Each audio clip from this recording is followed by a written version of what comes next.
What's up, man? Yeah, different setting today.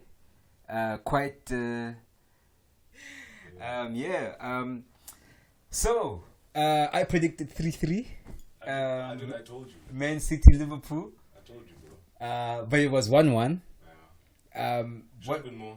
Could have been more. Yeah, it looked like Liverpool was there for the taking at some parts of the game, but they were either lucky or Man City were unlucky in some parts. And people were praising Trent a lot, his performance. Yeah, and he played really well. Doku. His goal was good. Yeah, that was a clean. That's a midfielder's goal there. Oh, that strike was. Oh. Yeah. So what's your take on the game? Me, my take is that we should have won the game. Like I predicted, I said 2-1. Yeah, you did. So I was And it could have been 2-1 with that Haaland miss, yeah? Exactly. So I was like, dude, it's gonna be tight, minuscule, if not a draw, but nothing crazy. Yeah. And also, I said it's gonna be a goal fest this weekend, which there were goals this week. Yeah. Chelsea, Newcastle 4-1. Oh, bro. 3-2 Brighton. Brighton and what? Was it Nottingham Forest? Yeah. Luton won home game. Luton 1. Luton won home game. Burnley is just Burnley. Yeah, they lost again. Yeah. Sad. Would you say Vincent Company now is there's cracks on that? Dude, it's Premier League, man. It's hard. They knew, right? It's Premier League. Bro. They knew, right? Maybe the fairy tale, the idea of like, oh no, we can do this. We know we. With the style that we play with. Right. Yeah. To be fair, in the championship, I think their points was like what? Yeah, they were breaking records. Breaking records. So it's like, we can translate that to Premier League, but as you can see, Premier League is not the same. So Yeah, it's tough. I don't think he's a bad coach. I don't think it's a thing. I think they maybe in the dressing room, of course, looking outside, it's more of like they were fixated on their performance in the previous league / And thought they could elevate that when they say we can use that as a base yeah to move forward and obviously and still keep the youngsters that they brought in and not necessarily invest in Premiership seasoned professionals like a Luton went to go get Ross Barkley and Townsend. Nottingham Forest have been buying for the past 2 seasons Premier League rejects and to be fair, Nottingham Forest is not going to go down. And Luton, good game yesterday. That was 2-1, good game. But Man City and Liverpool, I think it was, again, like I said, it was a battle. It was a proper battle. I liked, I was surprised, like I said to you earlier, Akanji with Rodri. Yes. Interesting combination, but it worked, I think. I He's like Akanji because he's very comfortable on the ball as well. Yeah, he is. And he's very strong as well. Like you need strength in that double six. And I can see because Stones would have been that guy. Yes. But now but Stones, man, Stones has got this thing about him. He's he can lose the ball in crucial areas. And I think that's why when Pep got him, he realized that. Because he was doing the same thing at Everton. He was really good on the ball, right? He could advance the team into midfield, into the second, then into the final third, and play. But his one thing was just lack of defense. So when he gets to Pep, I think Pep saw that and he's like, okay, maybe because he's good on the ball anyway, so let's make him a mini Busquets.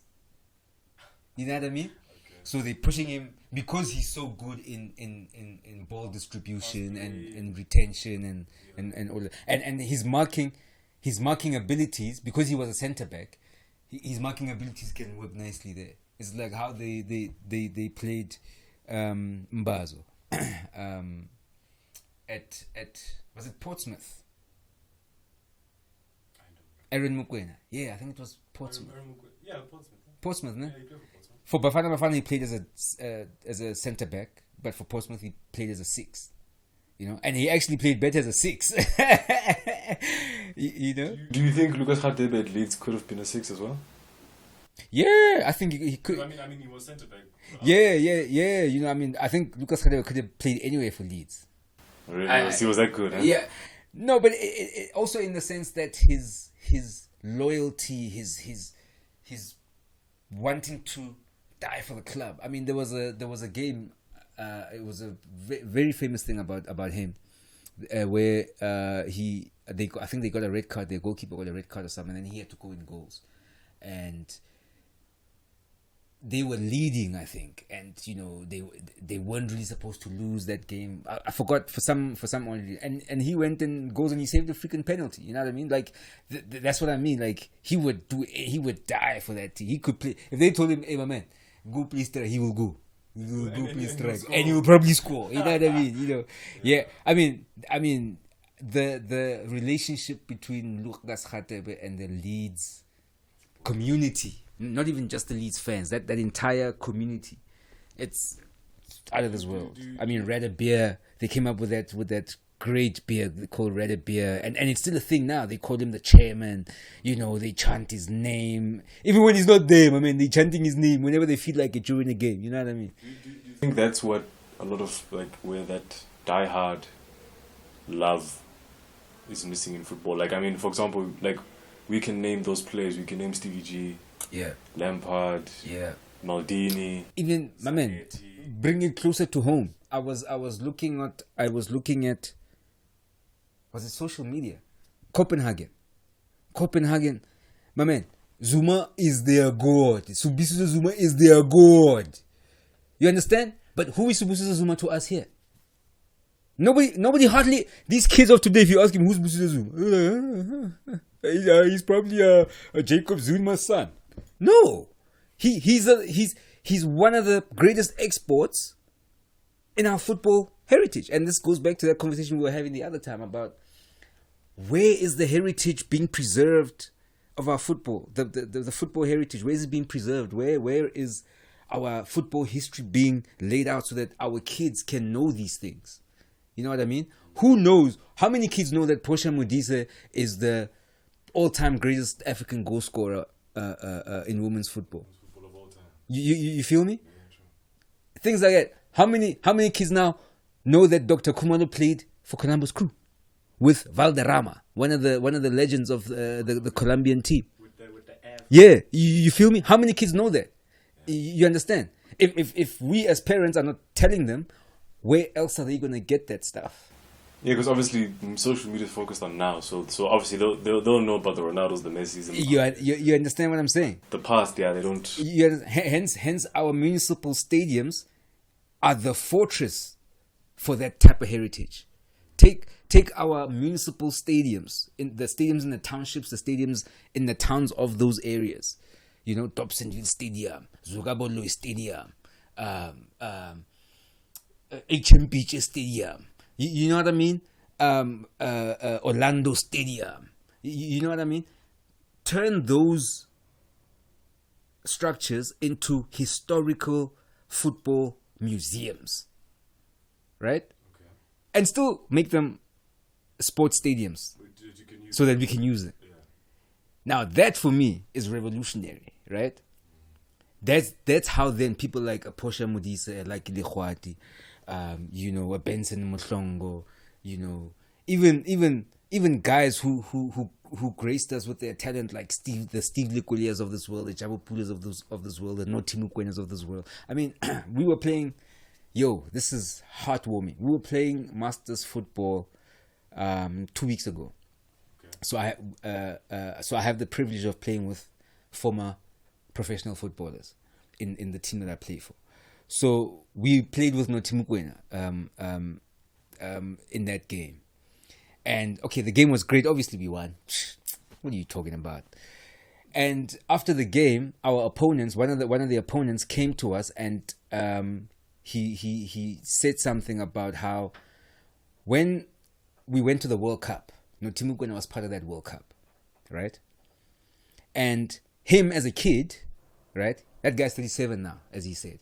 Him as a kid was like, who's this Naughty Mokoena? Why is he going to the World Cup? What has he done, right? That was him. At that time, when I was a kid, I'm 4 years older than him, right? But we are in the same age group. When he was feeling that about Naughty Mokoena, I was like, damn, why is Naughty Mokoena not playing? Yeah. Why is he being sent home? We need him. He is one of our best midfielders, right? So those are two different perspectives. But now, this guy got the chance to play against Naughty Mokoena 2 weeks ago. Many years later. And the thing he said, just profound, I'm even getting goosebumps. He said, now I understand why Naughty Mokoena was in that World Cup squad. I understand at 37 years old, I understand why Naughty Mokoena was good enough to represent the country that I love at a World Cup stage, right? Because as much as it's so many years later, what I saw today firsthand playing against him is now imagine out of this world. And this guy is what, probably in his late 40s now. Now imagine if he had that same, or he had that same exposure. Yeah. When Mokoena was at his peak. Then we would have been like, guys, what do we? Then he would have had your reaction like, what's going on? We need this guy. Exactly. Why is he not playing? Exactly. And these are the types of things that give me goosebumps, and that's why I'm so passionate about preserving our history. You understand? It took so many years. This guy believing that Naughty Mokoena, he was probably there because he knew somebody. But after playing against him in his late 40s, not in his prime, in his late 40s, he was like, wow, I get it now. I get it. And that's why for me it's so disappointing how much talent we have, right? Yes, we might debate about being a football country or not, but the talent we have here, the talent, just the raw talent we have here, if it were harnessed the way other countries and continents harness their talents, we would be number one in the world. We'd be winning World Cups every 4-8 years. You know what I mean? With the new Naughty Mokoenas of today, if they are, you know what I mean? So they're there. They're always there. They're always there. You know what I mean? So yeah, that was something that I thought was really it really stood out for me. I was like, it was like a surreal moment, and I think for him as well, because I think all of us, everybody in that whole group, we were like just gobsmacked, like, wow, okay, this is actually. Joseph Nake was there as well. You know, he's also a legend. How many kids know about him?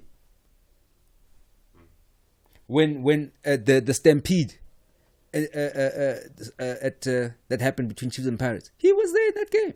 He was one of the most important players for Pirates in that game. You understand? How many kids know that? How many kids know him? You feel me? So, yeah, I know I'm going back to this whole preserving our football history and culture and all of this, but yeah, it's just something that came up. Nah, I mean, I think it's important, bro. Yeah. Because, I mean, for example, like we've seen it, like in England, in those towns, like there's always a mural of someone on the wall somewhere. My man, the day after Messi won the World Cup, there was a mural being finished. You understand? This graffiti artist went, and how many artists are there in this country? How many graffiti artists are there in this country? But it shows that these countries, like England, like Argentina, like Brazil, like I mean, even Colombia, those countries have love for the game so much. Yeah. Where they're like, no, you, like, I remember when, both of them, when Maradona passed away and Pelé. My guy, when Maradona passed away, I think like the streets of Buenos Aires were, like, people who've never seen him play were on their knees crying. Yeah. Because they're like, even though I may not have watched the game, even I may not know him, the impact he's had. We all know this guy, and we all know what he's done for us, right? Through his sporting brilliance and stuff. Yes, he was crazy. Yeah, he had a few, whatever. Yeah. But as a sportsman, when he played 1986 and so on, it's like, from Mario Kempes 78, right? Yes. To 86. Yeah. Napoli hadn't won anything since Maradona was there prior to last season. Yeah. And then even Napoli calling it the Diego Maradona Stadium. Yeah, that shows. Yeah, Diego Armando Maradona Stadium. Yeah, how much of an impact he made for that community and for that club. Now imagine that's in Naples. Yeah, and he's Argentinian. And he's in South America, that's in Europe. And even it's in Italy, they're like, no, guys, you need to know this guy, you know. Case in point, Zuma. Yeah, or like you know, I can name how many, like Zanetti for Inter Milan. There you go. Yeah. Batistuta for Fiorentina. Yeah. Like you know what I mean? There's so many people who've had. Maldini, AC Milan. Yeah. Like the list goes on. I mean, even at some point, like Rui Costa and Fiorentina as well. Yeah, exactly. Even AC Milan as well. You know? Nakata, what he did for Japanese football when he went to Italy and did his... Clarence Seedorf, Real Madrid. Like, Chief, you can... you can reel it off. I mean, Thierry Henry, Arsenal. Yeah. There's always these legends. These gems, you know? And their legacies are preserved so that generations after them... And the point is, sometimes they're not even preserved by their own. Exactly. They're preserved by everybody else because they're like, we even if we're not in the same of the same stock, right? We acknowledge and appreciate what you've done for our community, and for our game, because football is everyone's game, isn't it? 100%. So it's so cool to see that. Like, I mean, I love it. Like, you know, when they do the build up, and they show like the different towns. You know, they like Bournemouth versus whatever, and they do like a little history lesson, exactly. And you see like, oh, when someone Cook was there in the 60s, you understand? There's a black and white photo. That's the kind of stuff we should be doing for our kids when we are walking to the stadiums, right? The murals we see on the way to the stadiums, it should be of these legends.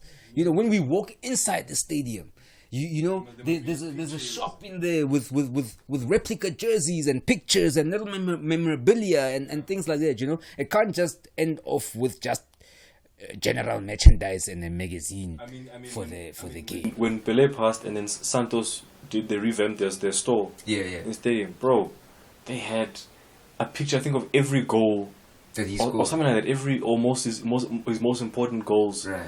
And like still frames, right? Bro, black and white when he was like a kid, and like descriptions of the game of the day, what happened, you know, what he said, and it's like these guys acknowledge like no.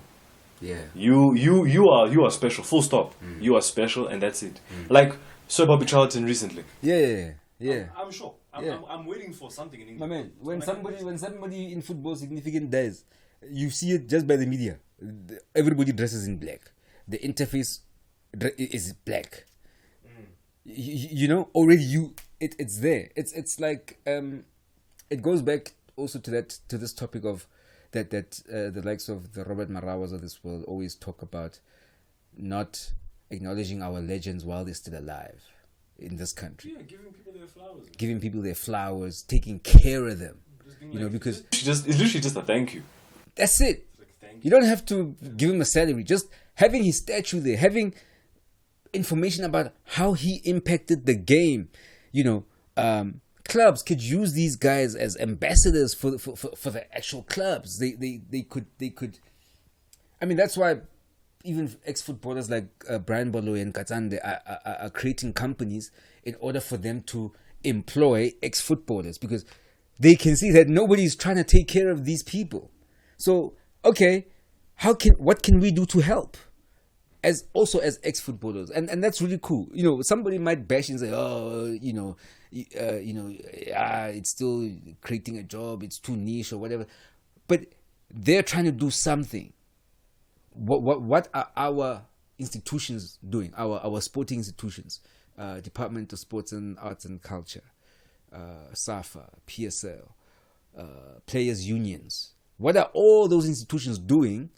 Again, to preserve the history of our football and our heritage, and to take care of our legends, those that are still relevant and those that are no longer relevant. You know what I mean? They still are legends. They still have left a piece of themselves in our football and in our football history. You know what I mean? But yeah, it's a difficult conversation. Yeah, man, it's crazy. It's crazy.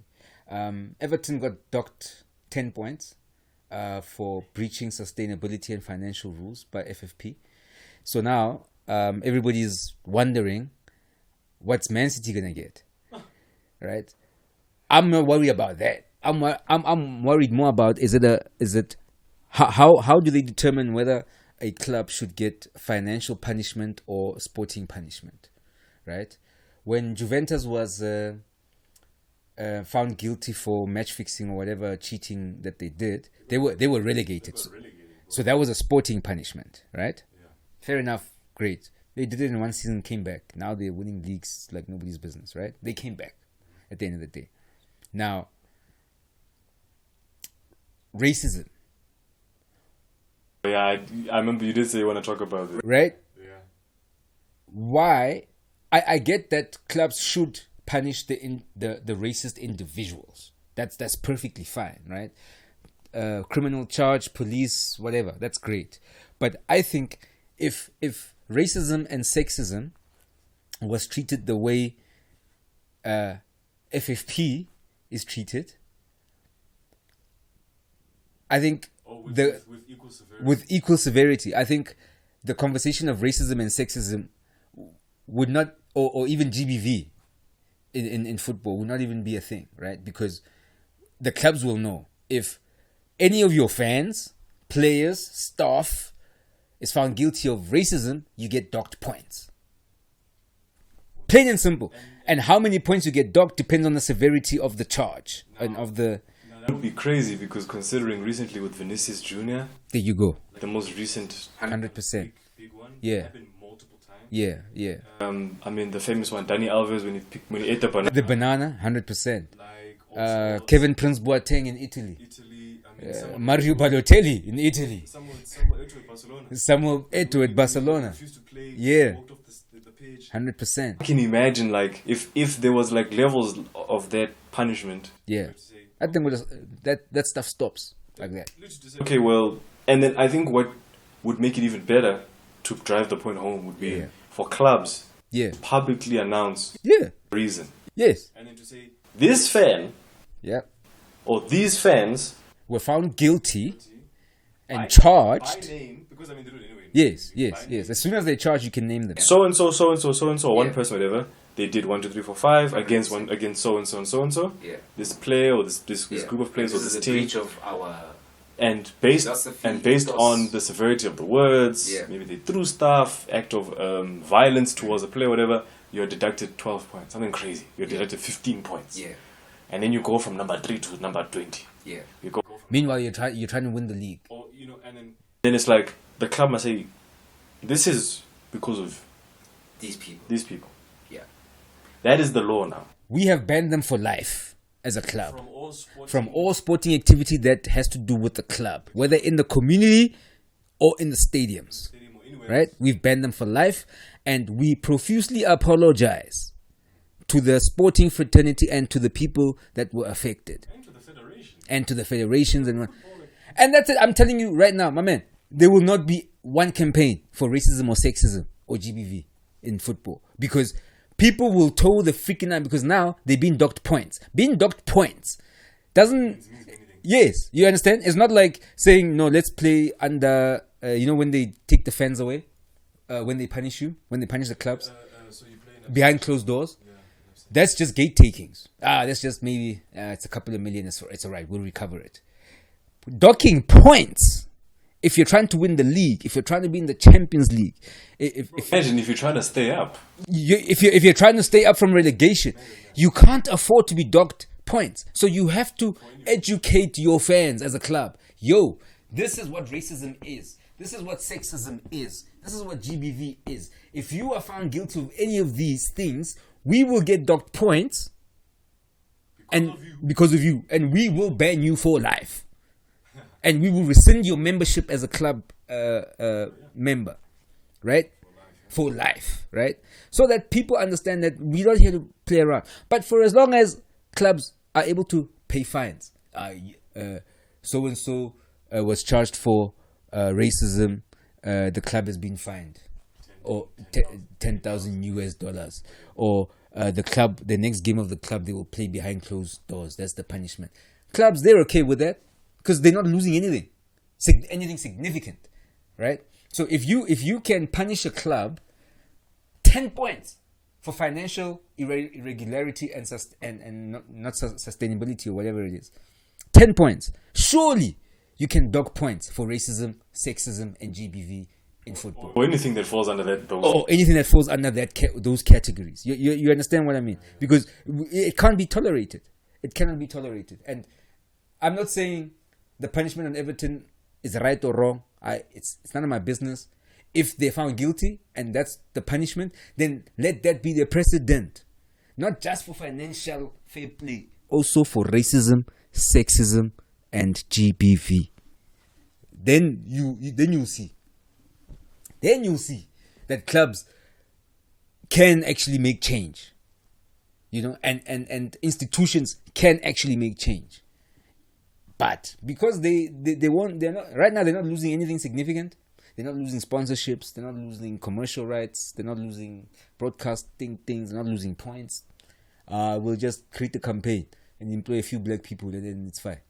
That's it. Or like that Premier League no to racism. Yeah, you know what I mean? It's a great gesture, but it's going to be a campaign. Well, it's like no to racism when it happens continuously, and it seems to be. Yeah, and if it happens, dock points. That's it. Dock points. If racism happens, it's the people or the club is found guilty. Dock points. That's it. Finish and clear and move on. Because then people always say, this thing of racism always comes back. This thing of sexism always comes back. If you deal with it correctly, it won't come back. I mean, when people say come back, it's never left.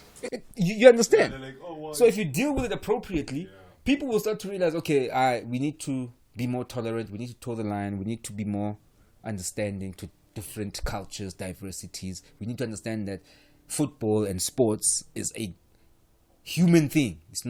Doesn't belong to anybody. It belongs to life. You know what I mean? Nobody is entitled or not entitled to participate in sports, no matter if they are black, white, red, male, female.